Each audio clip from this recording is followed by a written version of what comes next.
오늘 영혼 불멸설에 대해서 말씀드리는 건 아닙니다. 영혼 불멸설에 관하여 이해하기 위한 가장 기본적인 지식이 필요해요. 성경이 말하는 가장 기본적인 그 지식이 있어야 영혼 불멸설에 관한 것을 이해할 수가 있습니다. 근데 오늘 영과 육은 그 영혼 불멸설에 관하여 이해할 수 있는 가장 기본적인 그런 지식입니다. 오늘 이 영과 육을 나누면서 시간이 되면 그 영혼 오늘이 지옥설이에요. 그렇죠? 교과 제목이. 그래서 그 지옥이 무엇인지, 그다음에 그 영원히 꺼지지 않는 그 영원함이 무엇을 말하는 건지, 그것도 할 수 있으면 한번 다뤄보려고 하려고 합니다. 원래 생각은 안 했는데 11시 한 5분 10분에 끝나서 찬양대에 가면 나머지 분들은 아무것도 하시는 게 없잖아요. 그래서 그러면은 안 되는데 해서 제가 영혼 불멸설까지 한번 할 수 있으면 해보도록 하겠습니다. 일단 일부러 영과 육을 하고 시간이 되면 그걸 좀 하도록 하겠습니다. 먼저 창세기 2장 7절에 있는 말씀을 보겠습니다. 창세기 2장 7절이요. 여호와 하나님이 흙으로 사람을 지으시고 생기를 그 코에 불어넣으시니 사람이 생명이 된지라. 자, 여기 하나님께서 흙으로 뭘 만드셨어요? 흙으로 사람을 만드셨습니다. 여러분, 흙하고 사람하고 같습니까? 다릅니까? 완전히 달라요. 흙이었을 때하고 사람이었을 때하고 그게 차이가 엄청납니다. 여러분, 흙이었을 때하고 도자기로 빚어졌을 때하고 어떻습니까? 다르죠. 도자기로 빚어지면 그 값없던 그 흙이 그 값어치가 한없이 커져요. 그렇죠? 무한정으로, 무한정은 아니지만 그 액수가 크다 보니까 무한정으로 커지는 것처럼 느껴진단 말입니다. 이 도자기도 흙으로 만들었는데 도자기이기 때문에 그 값어치가 있는 것처럼 하나님이 흙으로 사람을 만드셨어요. 그 원료는 흙이지만 하나님이 사람을 만드셨기 때문에 이것이 가치가 있어요. 성경은 하나님이 우리를 만드셨는데 얼마나 잘 만드셨는가 하면 우리를 만드신 것을 보고 신묘막측하다고 그렇게 이야기를 해요.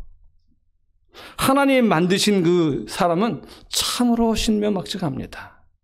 그런데 지금 여기 하나님이 흙으로 사람을 만드셨어요. 그런데 이 사람은 신묘막측한 정말 소중한, 가장 하나님께 소중한 그런 존재인데 지금 뭐가 없어요? 숨이 없어요. 숨이 없어요. 하나님 만드신, 흙으로 만드신 사람, 아직 호흡하지 못하는 그 사람조차도 그렇게 가치 있고 아름다운 거예요. 좋은 것입니다.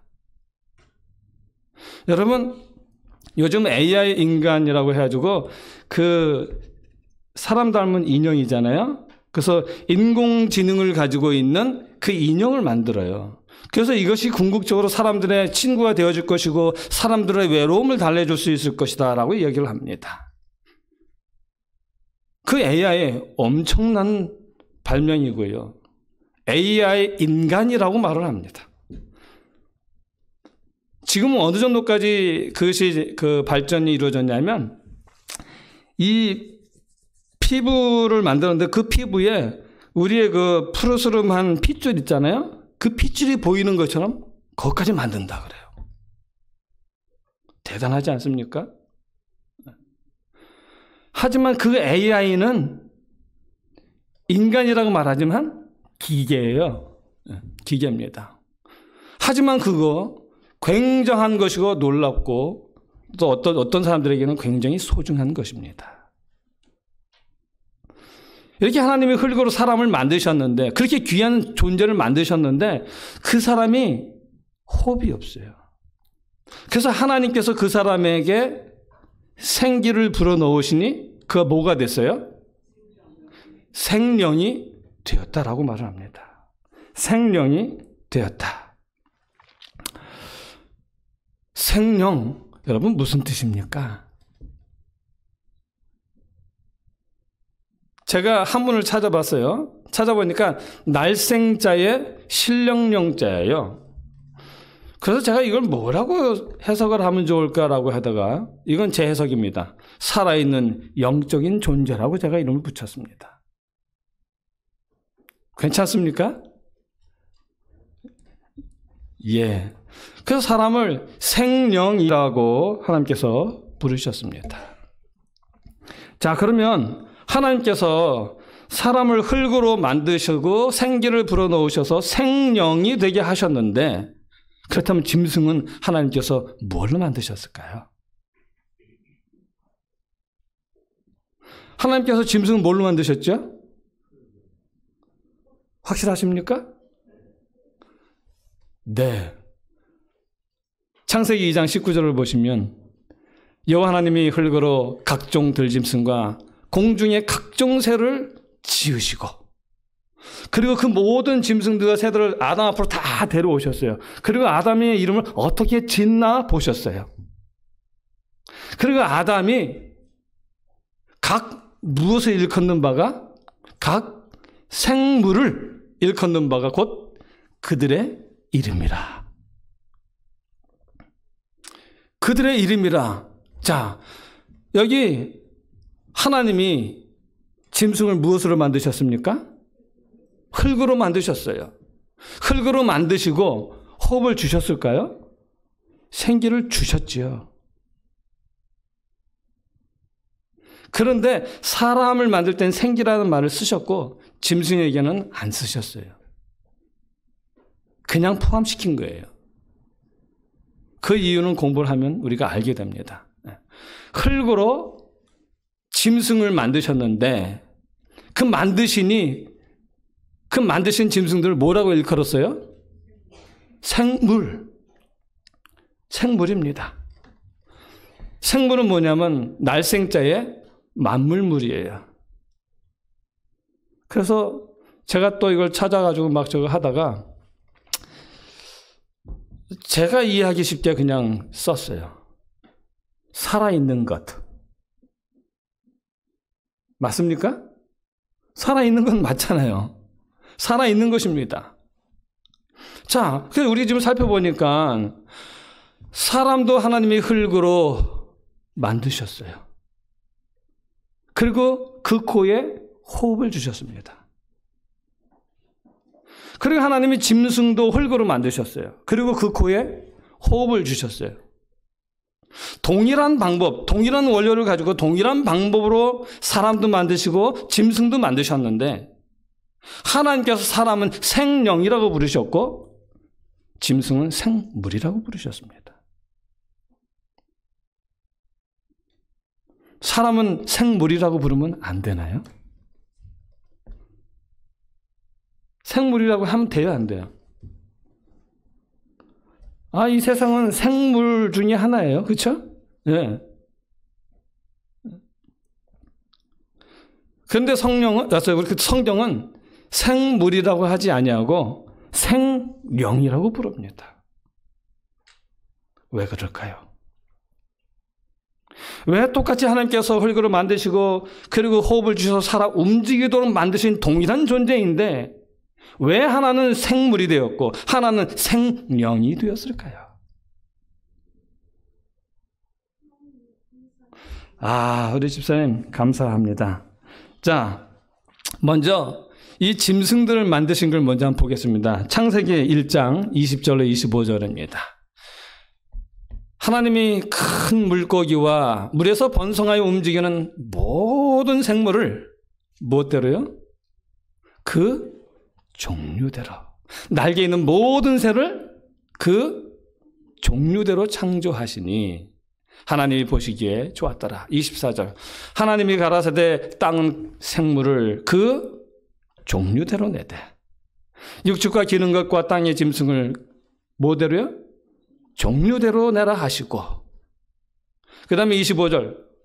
하나님이 땅의 짐승을 그 종류대로, 육축을 그 종류대로, 땅에 기는 모든 것을 그 종류대로 만드시니. 여기 하나님께서 동물과 새와 물고기와 땅에 기는 모든 것을 만드셨는데 그것들을 어떻게 만드셨냐면 다 그 생긴 대로. 그렇죠? 기는 건 기는 생긴 대로. 예. 짐승은 짐승의 생긴 대로. 새는 새의 생긴 대로. 그 다음에 물고기는 물고기대로 그 종류대로 하나님께서 지으셨습니다. 그런데 사람은 어떻게 만드셨습니까? 예. 창세기 1장 26절로 27절에 나오죠. 하나님이 가라사대 우리의 형상을 따라 우리의 모양대로 우리가 사람을 만들고. 그리고 하신 그 다음에 27절 하나님이 자기 형상 곧 하나님의 형상대로. 근데 여러분 이걸 보시면 하나님은 반복해서 말씀하셔요. 반복해서. 반복한다는 말은 그 의미를 알죠. 강조하는 거예요. 그만큼 중요하다는 것입니다. 하나님이 가라사대 우리의 형상을 따라 우리의 모양대로. 같은 말이에요. 그런데 하나님은 형상이라는 말을 쓰시고 모양이라는 말을 쓰셔서 하나님을 닮은 우리 존재로 우리를 만드셨다는 사실을 강조하고 계시는 것입니다. 그 다음에 27절에 보면 하나님이 자기 형상 곧 하나님의 형상대로. 자기 형상이 누구의 형상이에요? 하나님의 형상이잖아요. 여기서도 반복했어요. 하나님이 사람을 만드시는데 자기의 형상, 곧 하나님의 형상을 따라 사람을 만들었다라고 이야기하고 계십니다.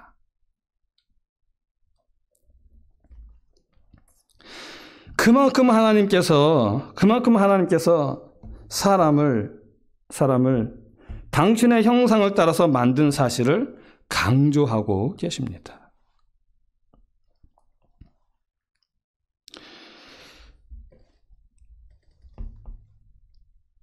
하나님께서 자기 형상, 하나님께서 자기 형상대로 만드셨다고 했는데, 사람을 만드시는데, 모양만 당신의 형상대로 만드시고, 그 마음은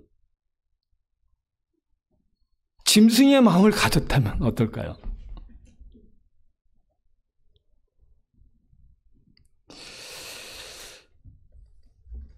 실제로, 사람인데, 짐승의 마음을 가진 그런 질병이 있어요.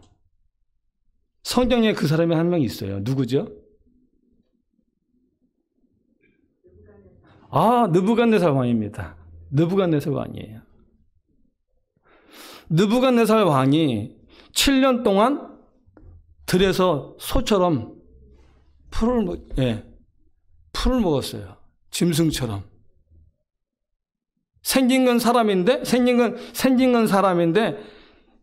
이 짐승처럼 손톱도 길고 머리도 헝클어지고 막 이렇게 하고 자기가 짐승인 줄 알고 짐승처럼 기고, 그렇죠? 예. 그것을 뭐라고 말하냐면 리칸트로피라고 그래요. 리칸트로피. 우리 의사 선생님이 계시니까 제가 지금 번데기 앞에서 주름 잡고 있습니다. 리칸트로피인데요. 그 리칸이라는 말이 찾아보니까 루코스라고 하는 헬라어에서 왔어요. 근데 그 헬라어의 그 루코스의 뜻이 뭐냐면 일이라는 거예요. 늑대. 그 다음에 그 트로피는 뭐냐면 안트로포스거든요. 우리가 이거는 공부해서 알잖아요. 그거는 사람을 이야기해요. 인류를 이야기하는 것입니다. 그래서 이걸 얘기하면 늑대 사람이라고 말을 할 수가 있어요. 근데 이거를 뭐라고 말을 하냐면 병명이 한자식이에요. 난광병이에요. 난광병. 그래서 이걸 난광병이라고 합니다. 하나님이 사람을 이렇게 만드셨다면 어떻겠어요? 좋았겠습니까?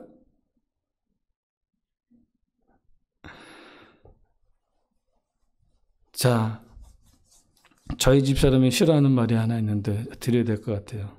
집에 가면 또 혼날 건데 각오하고.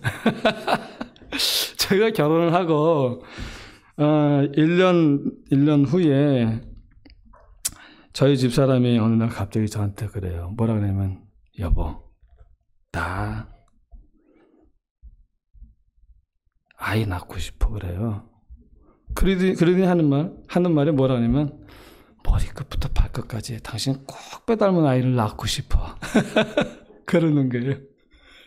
근데 그 말이 굉장히 좋았습니다.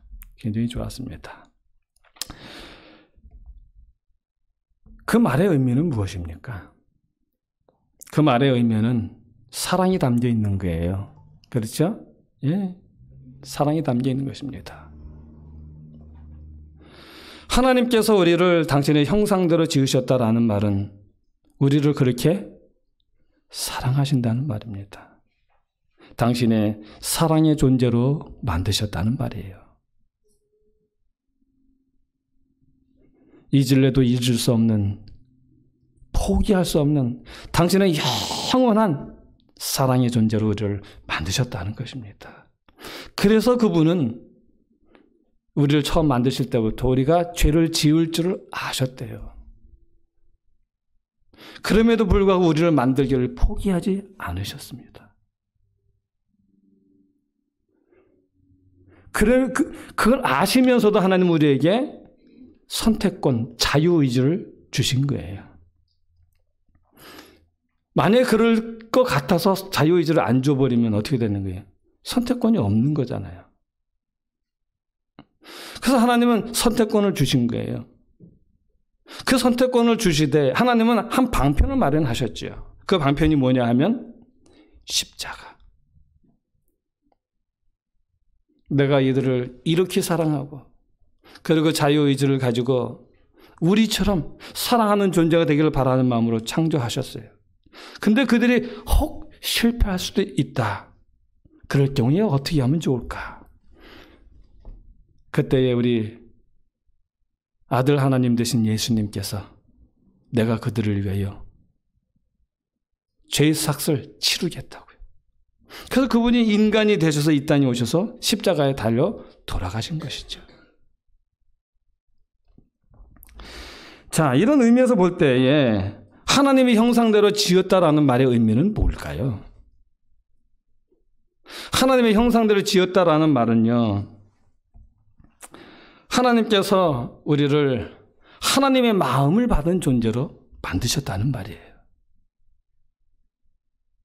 아니, 우리 아이가 생긴 건 저 닮았는데 마음은 다른 마음을 가지고 있으면 어떻겠습니까?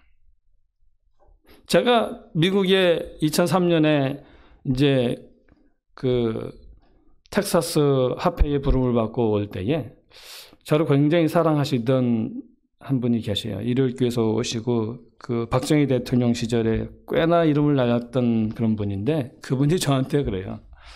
목사님, 미국 가시거든 절대로 변하지 마십시오. 절대로 바나나가 되지 말라고 그러시더라고요.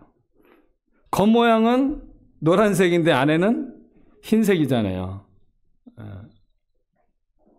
그 말은 무슨 말이냐 하면 절대로 미국을 가더라도 한국인의 정신을 잃지 말라는 거예요. 절대로 한국인의 그 마음을 잊어서는 안 된다는 것입니다. 한국인의 마음을 잊어버리는 그 순간 생긴 건 사람이지만 생긴 건 한국 사람이지만 한국 사람이 아니라는 거예요. 제가 이번 주에 성경 말씀을 묵상하면서 보니까 그 신명기 23장에 보면 그 총회에 들어오지 못하는 사람들에 대한 이야기가 있어요. 거기 보면 신랑이 상한 자 이거예요. 신랑이 뭐냐면 이 남자들의 그 고환이 상한 것입니다. 근데 이 신랑이 상한 자가 들어오지 말라고 하나님께서 말씀을 하셨어요. 그래서 왜 그럴까? 정말 사람의 어떤 그 물리적인 현상 때문에 그런 건 아닐 텐데 왜 그럴까라고 하면서 제가 묵상하면서 살펴봤어요. 그러다가 제가 좀 알게 됐는데 뭐냐면 신랑이 상한 자, 남자의 모양을 가지고 있지만 남자의 구실을 하지 못하는 사람이에요. 그래서 그게 뭐냐면 하나님의 형상으로 창조되었지만 죄와 타락으로 인해서 본래의 영화로운 모습을 상실한 인류의 모습이라는 거예요. 범죄하여 하나님의 형상을 잃어버린 자는 하나님 앞에 서기에 합당하지 못하다는 그런 의미를 가지고 있는 것입니다. 신명기 많이 읽었지만 이번에 하나님께서 특별히 또 특별한 교훈을 영감을 주셔서 또 하나 깨닫게 됐어요. 여기 신랑 상한 자에 대해서 얘기를 하면서 하나님의 형상대로 지음을 받았는데 하나님의 형상을 잃어버린 자는 하나님 앞에 설 수가 없는 거예요. 하나님의 형상을 잃어버렸는데 모양이 바뀌었나요? 아니죠. 뭐가 바뀌었어요? 마음이 바뀐 것입니다.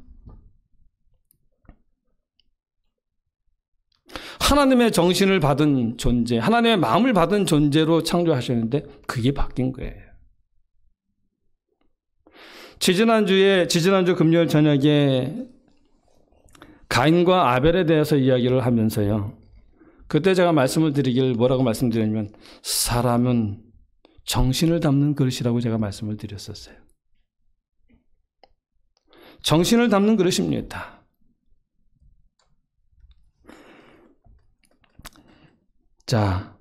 사람이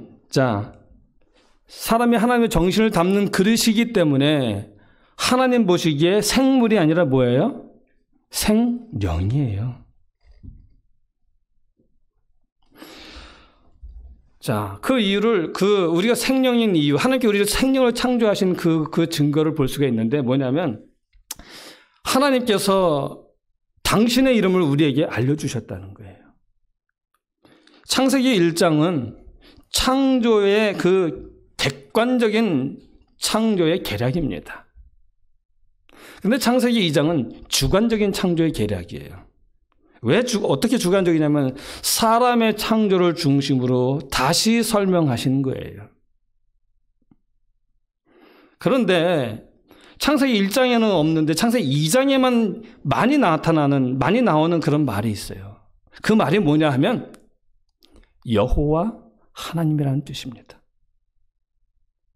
여호와 하나님이라는 뜻이 어떤 의미죠? 스스로 계시는 자라는 뜻이에요. 이게 자그마치 11번이나 나왔어요. 여호와 하나님이 가라사대. 왜 그럴까요? 제가 한국 그 천성교회에서 목회할 때에 하루는 그 수의실에 있는 장로님이 따르릉 전화를 주셨어요. 그래서 전화를 받았더니 목사님, 그래서 네, 그랬더니 강아지 한 마리 안 키우실래요? 그러는 거예요. 강아지요? 여기 강아지가 누가 잃어버린 건지 아니면 버린 건지 강아지를 도대체 찾아가지 않고 오랫동안 놔두고 있어요. 강아지 안 키우실래요? 그러는 거예요. 그래서 제가 집사람하고 얘기하다가 그때 우리 큰애가 3살, 작은애가 2살 요럴 때예요. 그래가지고 그 강아지를 데리고 왔어요. 좀 보기 지저분하더라고요. 그래가지고 집에서 막 목욕을 시키고 했더니 예뻐요. 털도 하얗고 귀엽더라고요.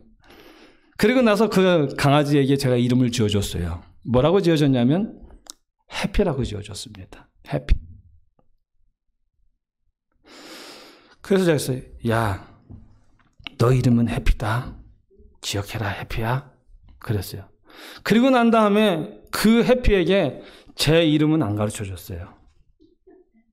제가 뭘 하는 사람인지, 제가 어떤 존재인지에 대해서는 절대로 말을 안 해줬어요. 왜요? 말해줄 가치가 없잖아요. 강아지 아무리 이뻐도 강아지는 그런 존재가 아니거든요. 저와 마음을 나눌 수, 그냥 따뜻한 사랑 하나는 나눌 수 있지만 내 마음을 같이 나눌 수 있는, 공감할 수 있는 그런 존재가 아니란 말이에요. 가르쳐도 알지도 못하고. 그러니 당연히 안 가르쳐 주지요. 그런데 만약에 하나님께서 짐승들에게 내가 여호와 하나님이다라고 말씀하셨다면 지금 웃으신 것처럼 똑같은 거잖아요. 그러니까 하나님께서 내가 스스로 계시는 자다. 내가 너희를 창조한 하나님이다. 내가 너의 아버지라고 말씀을 하시는데 그거를 언제 말씀하시냐면 창세기 2장에서 말씀하시는 거예요.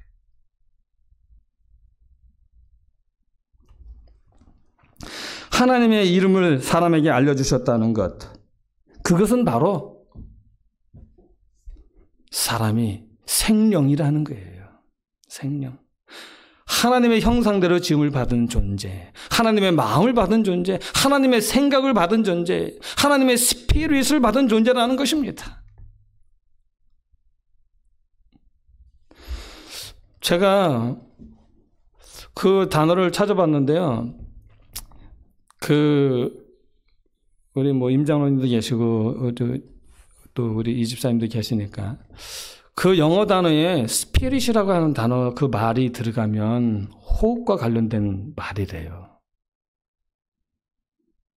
그래서 제가 찾아봤어요. 그래서 inspiration이 뭐죠? 우리는 영감, 감화 이런 걸 생각하잖아요. 근데 inspiration은요, 숨을 넣는다는 뜻이 있어요. 그 다음에 exploration, 유효기간 끝났다. 같죠? 인생의 삶이 끝난, 유효기간 끝난 것 같죠? 그런데 그게 아니고 보니까 숨을 내쉰다는 뜻을 가지고 있더라고요. 이 스피릿, 정신. 하나님이 호흡을 불어 넣으셨잖아요. 그렇죠? 근데 그 호흡을 불어 넣으셨는데 성경에서는 그것을 스피릿으로대로 이야기한단 말이에요. 좀 이따 이제 얘기를 하겠지만. 자, 이사야서 43장 7절이 우리가 어떤 존재인지를 분명히 말합니다.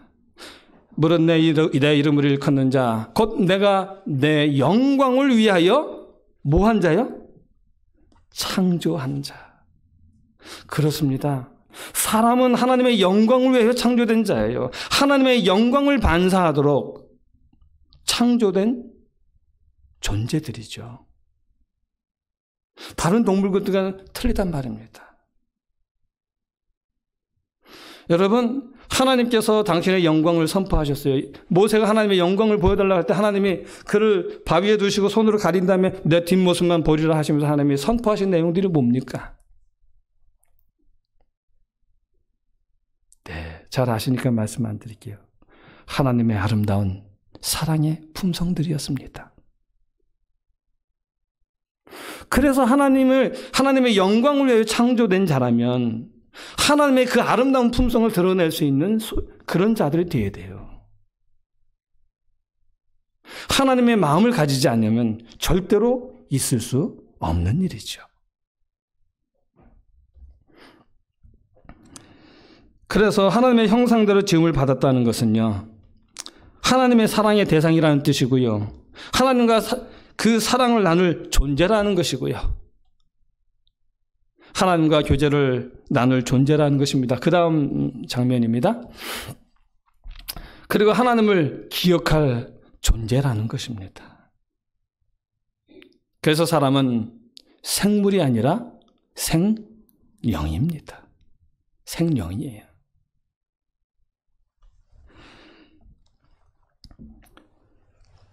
자, 아까도 제가 말씀을 드리다 말았는데 사람이 생명이라고 하는 그 의미를 잘 알 수 있는 게 뭐냐면 생기를 불어넣으셨다라고 하셨을 때 그 단어예요.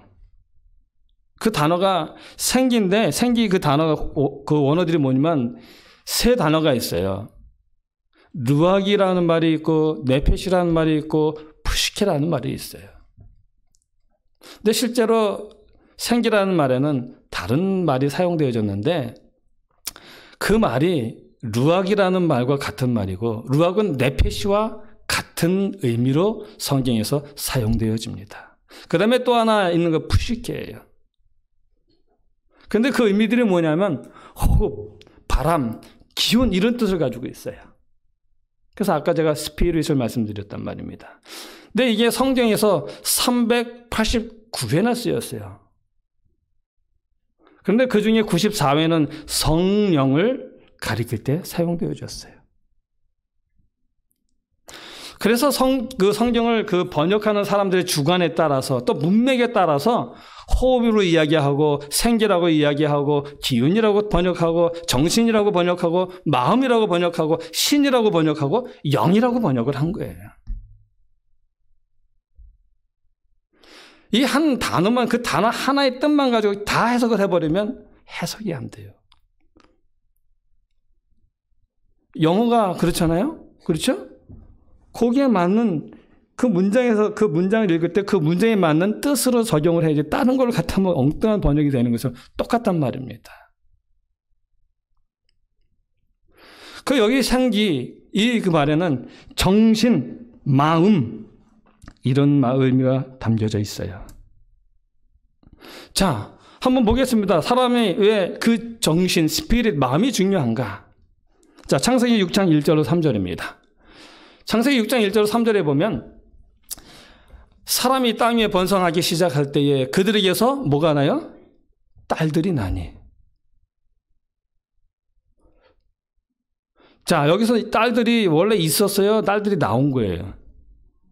딸들이 나온 거예요. 원래 있던 게 아니라 사람에서 나온 거예요. 그렇죠?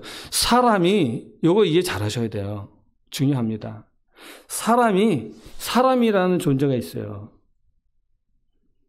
자, 좀 설명을 쉽게 드리면 사람이 도대체 왜 그래? 이런 말을 해요. 그 다음에 아이고 인간아 사람이 되라 그래요. 그 말은 무슨 뜻이에요?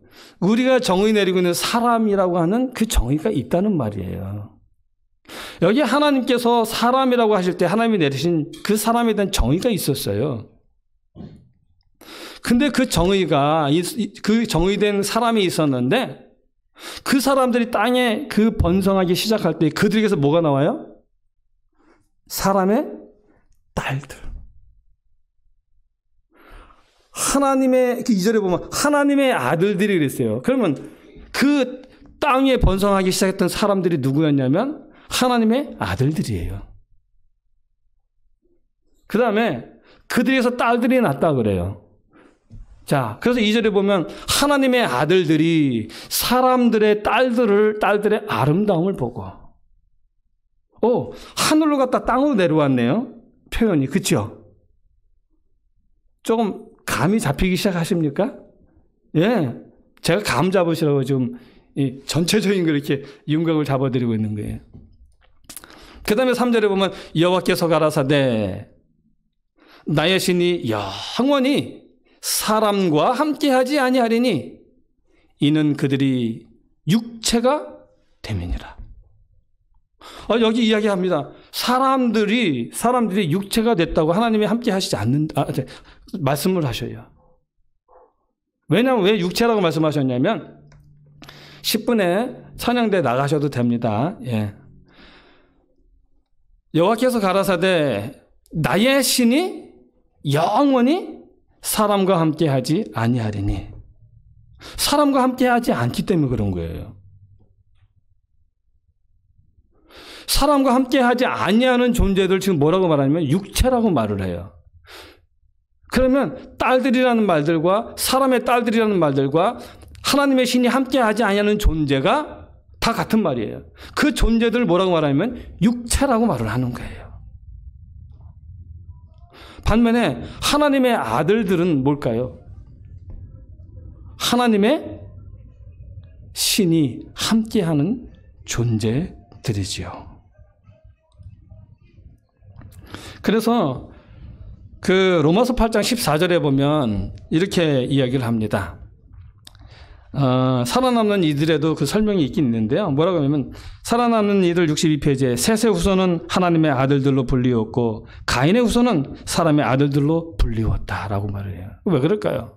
로마서 8장 14절에 보면 하나님의 영으로 인도함을 받는 그들은 곧 누구예요? 하나님의 아들이라는 거예요. 자, 우리 찬양대 분들을 위해서 제가 1분 동안만 요약을 해드릴게요. 잠깐 들으세요. 자, 여기서 이야기를 합니다. 영과 육을 제가 간단히 표현을 먼저 드리면, 영이라는 건 뭐냐면 하나님의 영이, 하나님의 신이, 성령이 함께 하시는 그 감동하심을 받은 사람들은 생명이에요. 영이에요. 그러나 하나님의 영의 감동하심을 받지 않는 사람들은 누구냐면 바로 그 사람들이 육체예요. 이 영과 육에 대한 개념이 잡혀야 영혼 불멸설에 대한 이해가 쉬워져요. 자, 찬양대 이제 나가셔도 됩니다. 이해되셨죠? 영과 육이 뭔지요? 네. 자,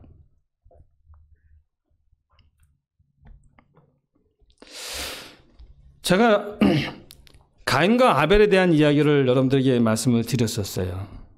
그리고 또 뭐라고 말씀을 드렸냐면 창세기의 특징이 있는데 그 특징이 뭐냐면 아담 이후로 모든 인류가 둘로 나눠지는 이야기가 창세기에 기록되어 있다고 말씀을 드렸거든요. 제가 금요일 저녁에. 그것을 분명히 말해주는 게 뭐냐면 창세기 3장 15절이에요. 어떻게 가르치냐면 내가 너로 여자와 원수가 되게 하고, 내가 너라 그래서 너가 누굽니까 여러분? 너는 사단이에요. 뱀이에요. 사단 너로 여자와 원수의 여자가 누구예요? 예수 그리스도시잖아요. 예수 그리스도예요. 그래서 사단 너는 예수 그리스도와 원수가 되게 하고, 사단 너의 후손도 누가 원수가 되게 돼요? 여자의 후손과 원수가 되게 하리니. 그러면 뱀의 후손은 누구예요?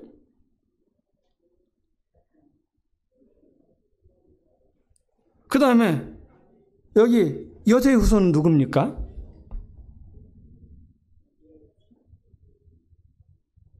자, 이래서 성경은 지금 우리가 공부하고 있는 영과 육, 믿음에 관련돼서 이야기를 계속 나누고 있어요. 그 흐름이 창세기부터 계시록까지 가는데 그 흐름을 이해하지 못하기 때문에 단편적인 것만 갖고 여기저기 다 갖다 붙이니까 좌충우돌하는 거예요. 자, 아담이 첫 아이를 낳았어요. 그 아이의 이름을 뭐라고 지었어요? 가인이라고 지었어요. 가인이라는 이름의 뜻이 뭐죠? 여호와로 인하여 등남하였다는 것입니다.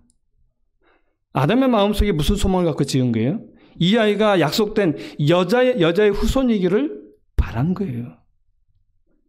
우리를 구원하겠다고 예수 그리스도를 보내시겠다고 하셨는데 이 아이가 그 예수 그리스도이기를 바랬다는 것이죠. 그런데 이 아이가 자라면서 보니까 이 아이가 누구를 죽여요? 동생 아벨을 죽여요. 아벨을 죽였단 말입니다. 그 이야기를 보면서 그 다음에 이 가인의 자라는 걸 보면서 아벨을 둘째를 낳아서 아벨이라고 했는데 아벨의 뜻이 뭐냐면 허무라는 뜻이에요. 죽을 존재라는 뜻입니다. 여자의 후손이기를 바랐는데 보니까 소용없다는 거예요. 희망이 없다는 것입니다. 여자의 후손이기를 기대했던 가인은 아벨을 죽였어요. 그리고 그는 뱀의 후손이 되고요. 뱀의 후손일 거다라고 했던 그 아벨은 여자의 후손으로 서로 이렇게 스위치가 돼요. 왜 스위치가 되었습니까? 시간이 많이 가기 때문에 줄여야 될 것 같아요. 왜 그러냐 하면 그의 마음에 무슨 마음이 있어서 그래요? 가인의 마음속에 하나님의 마음이 아니고 누구의 마음이 있었어요? 뱀의 마음이 있었어요. 사단의 마음이 있었던 거죠. 제가 그날 저녁에도 말씀드렸어요. 뱀은 뱀이 낳는 것이고 사람은 여자가 낳는 거예요. 그런데 성경에서 말하는 뱀의 후손과 여자의 후손은 다 사람이에요. 그리고 다 한 부모 밑에서 태어난 자녀들이에요. 그 자녀들이 뱀의 후손이 됐고 여자의 후손이 되었다는 것입니다.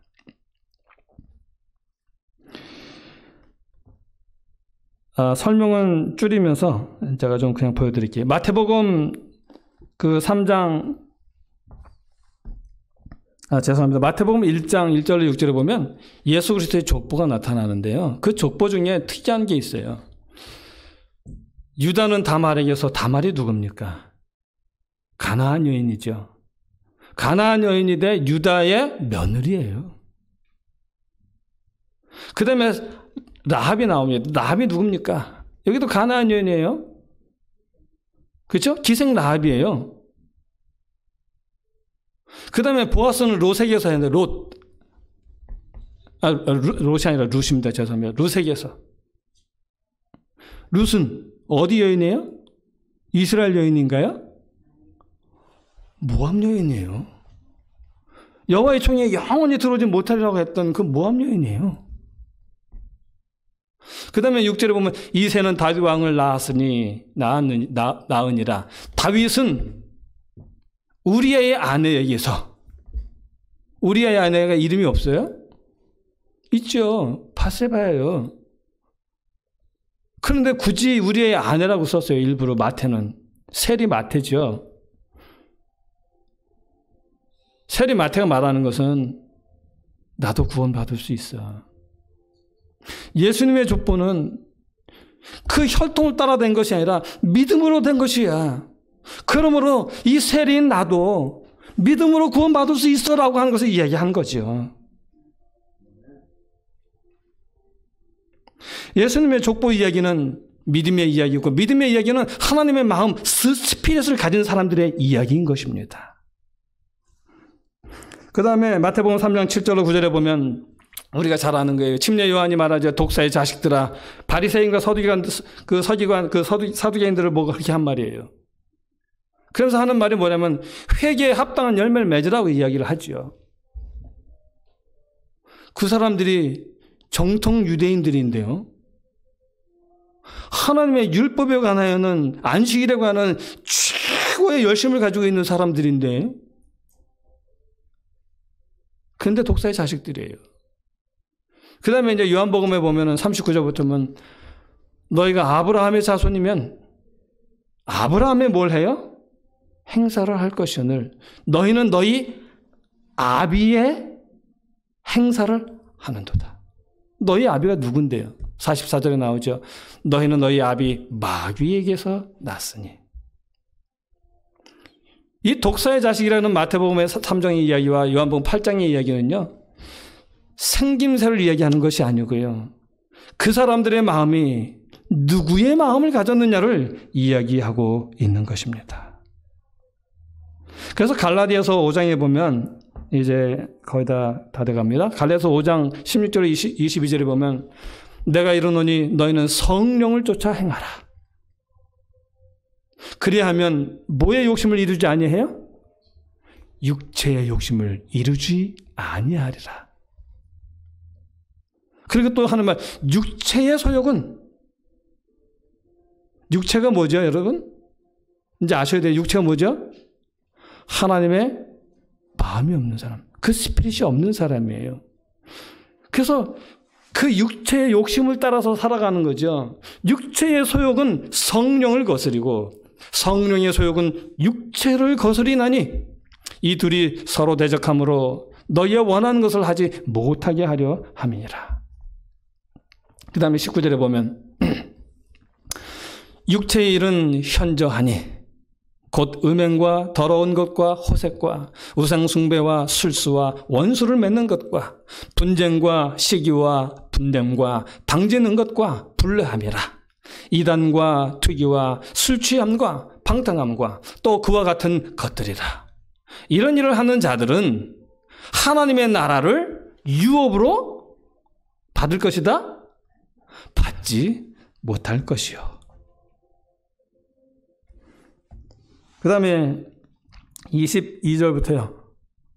오직 성령의 열매는 사랑과 희락과 화평과 성령의 9가지 열매입니다. 그래서 24절에 보면 그리스도 예수의 사람들은 뭘 했다 그래요? 육체의 정욕을, 그렇죠? 십자가에 못 박았느니라.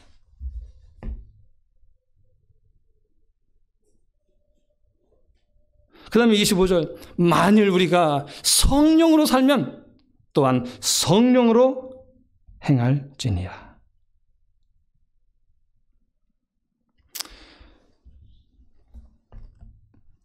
자, 이제 말씀을 요약합니다.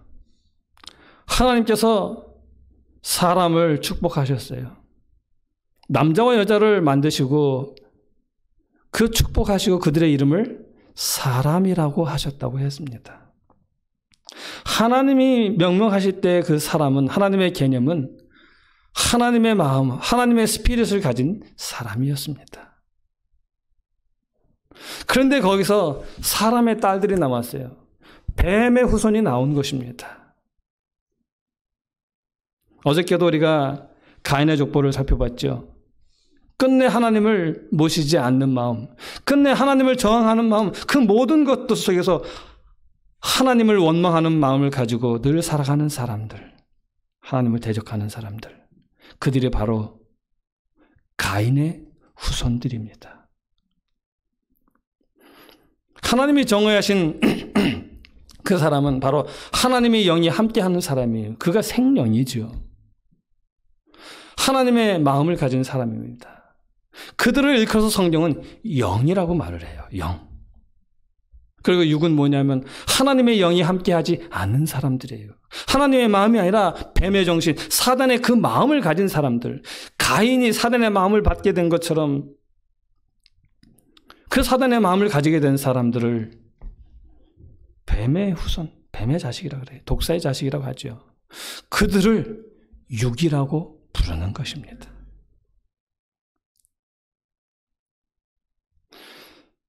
그래서 사람들이 흔히 막 말하는 것처럼 영이 있고 육이 있고 뭐가 있고 이렇게 생각하면 안 돼요. 하나님이 만드신 육체가 얼마나 중요한데요. 필요 없어요? 이거 뚝 자르죠. 뭐 어때요? 잘라도 될까요? 옛날에는 전쟁에 나가서 뭐 이렇게 뭐 우리 그 신체 중에 뭐 일부가 떨어나도 부모님이 내게 주신 거라 해서 그 소중히 여기고 뭐 이렇게 했다 그러는데 하나님은 우리의 육체를 그렇게 소중히 여기셔요. 이 육체가 뭔데? 하나님의 정신을 담는 그릇이잖아요. 이 그릇이 망가지면 어떻게 정신이 담겨질 수 있겠어요? 건강한 정신은, 온전한 정신은 건강한 육체에서 나오는 거예요. 그래서 하나님께서 정의하신 사람은 바로 생명의 사람, 영의 사람입니다. 아무쪼록 영과 육을 혼돈하지 마시고요. 하나님이 말씀하시는, 성경이 말씀하시는 영이 무엇인지, 육이 무엇인지를 잘 이해하시기 바랍니다. 그래서 세상이 말하는 그 오류들에 휩쓸리지 아니하시고 흔들리지 않게 되시길 간절히 바랍니다. 혹시 질문 있으세요? 네, 장로님. 좀 실질적인 문제로 들어가서요. 네. 궁금해하는 게 있는데 저희 다른 장례식에 가서 네. 저희는 재림 교인으로서 유가족들에게 이제 소천하셨으니까 고인이 소천하셨으니까 너무 슬퍼하지 마십시오 이런 단어를 안 쓰잖아요. 네, 안 씁니다. 예. 그런데 고인의 명복을 빕니다. 네. 라는 단어는 쓸 수 있는 단어인지 아니면 그 단어도 쓸 수 없는 단어인지 저희가 보통 저희는 재림교회는 주로 그런 것 같아요. 어떤 분이 돌아가시면 모든 포커스가 돌아가신 분에게 맞춰지는 게 아니라 남아있는 유가족들에게 좀 포커스가 가는 것 같더라고요. 그렇죠. 그래서 유가족들을 위로하고 뭐 이런 게 많은데 저희들이 늘 어릴 때부터 써왔던 것이 또 많이 봤던 것이 고인의 명복을 빕니다. 고인의 명복을 빕니다. 네. 이것이 우리 교회 교리하고 좀 맞는 단어인지 아닌지. 엄격히 말하면 맞지는 않죠. 하지만 명복을 빈다는 말은 이건 제 개인적인 판단입니다. 장로님. 성서적으로는 그런 게 하나도 없어요. 고인의 명복을 빈다는 말은 한국 사람들이 사용하는 고유의 단어들입니다. 예, 그 말은요. 유가족들에게 위로하는 의미가 많이 담겨져 있어요. 사실 우리가 영과 육을 이해하고 사람이 죽자마자 하늘로 간다라고 하는 그런 마음을 가지고 있다면 그 말을 쓸 수 있지만 우리는 그렇지 않기 때문에 사실은 쓰기가 그렇죠. 하지만 고인의 명복을 민다는 말은요. 이제 우리는 장례문에서 사용되어지는 그냥 대명사라고 말해요. 아무튼 뭐 그렇게 사용되어지는 널리 사용되어지는 말이에요. 그래서 저는 그냥 굳이 이걸 가지고 알교하면서 얘기할 필요가 없잖아요. 그래서는 저는 고인의 명복을 빕니다라고 말을 해도 괜찮다라고 생각을 합니다. 하지만 그 말 말고도 쓸 수 있는 또 다른 여러 말들이 있습니다. 예. 그래서 가능하면 피하면 좋고 그 말을 꼭 해야 된다면 그런 의미로 사용하는 건 아니니까 우리가 관용되어진 그 인사말이니까 그냥 그렇게 쓰셔도 괜찮다라고 생각을 합니다. 예. 그 다음에 장로님. 우리 장로님 안 보이셨는데 언제 그렇게 뒤에서 조용히 듣고 계셨어요?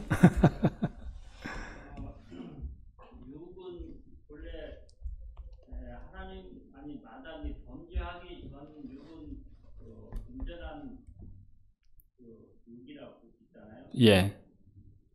범죄하고 나서 육은 던질 듯 죽이죠. 타락한 육. 예. 근데 그 성경에 보면 너희 몸을 거룩한 한 제사로 드리라고 하고 예. 너희 몸을 하나님 하시는 성령이 전이라고 말합니다. 네. 그러면 우리 지금 육신 이 자체로서 성령이 더할 수 있는 전인지 저희가 중요한 것인데 승리를 통해서 우리가 축복하여서 내가 그리스도와 함께 십자가에 죽었더니 내가 사는 것이 아니라 내 안에 그리스도가 산다. 몸인지 장로님 좀 다 답을 말씀하고 계세요. 자, 보세요. 예수님께서 그랬어요. 너희가 아브라함의 자손이라고 자랑하지 말고 아브라함의 행사를 하라 그랬어요. 그리고 합당한 회개를 하라 그랬어요. 그렇지 않으면 하나님께서 다른 사람들로도 아브라함의 후손을 할 수 있고 다른 사람도 없으면 돌들로도 하실 수 있다고 그랬거든요. 자, 하나님은 그랬어요. 나는 산자의 하나님이지 죽은 자의 하나님이 아니라고 그랬어요. 근데 거기서 산자 얘기할 때 하나님은 아브라함도 얘기하셨거든요. 이미 죽었어요. 하나님께서 보실 때에 우리의 육체가요, 이 죄로 인하여 퇴화된, 무슨 표현을 해야 돼요? 아무튼 그런 육체 자체를 말하는 건 아니에요. 하나님께서는 돌들로도 아브라함의 후손을 만들 수 있는 그분께서 우리의 육의 모양이 형편없는 쓸어가던 초가집 같을지라도 하나님은 그것을 좋아하시는 분이에요. 하나님이 이 땅에 오신 분이잖아요. 하늘 보좌를 버리고. 하나님이 보시는 그 육체는 의리의리하게 좋냐 나쁘냐가 아니에요. 거기에 질그릇이라 할지라도 하나님의 스피릿이 있느냐를 보시는 거죠. 그 예루살렘도 하나님께서 당신이 임재하시고 언약을 맺으셨던 그것도 하나님께서는 버리셨습니다. 바울이 내가 날마다 죽노라 그러면서 내 속에 두 가지 것이 따른다고 했잖아요. 지금 했잖아요. 영과 육을 했잖아요. 예, 그렇죠. 그런데 우리가 그 성령이 구하는 전, 예수께서 구하는 전이라고 말한 전은 우리가 이제 침례를 통해서 죽어야 되잖아요. 완전히 내가 육신이 다 죽고 내 안에 그리스도가 이제 살아야만이 내가 그 육에 가는 것이 아니고, 근데 또 이제 여기 뭐 성령의 전이고 그다음에 산제사로 드리라는 그 의미가 지금 혼동돼서 그러는데. 자, 기생 라합은 침례를 안 받았어요. 하지만 그는 예수님의 조상의 족보의 이름에 올라갔죠. 침례는 우리가 침례 받을 수 있을 때에 우리의 마음이 하나님께로 향하는 것에 대한 표이지 반드시 그걸 해야만 된다는 건 아니에요. 지금은 해야 돼요. 지금은 해야 돼요. 자, 장로님 개인적인 질문은 이제 또 개인적으로 저한테 해주시고요. 우리 장로님께서 이제 안실학교를 마무리하시겠습니다.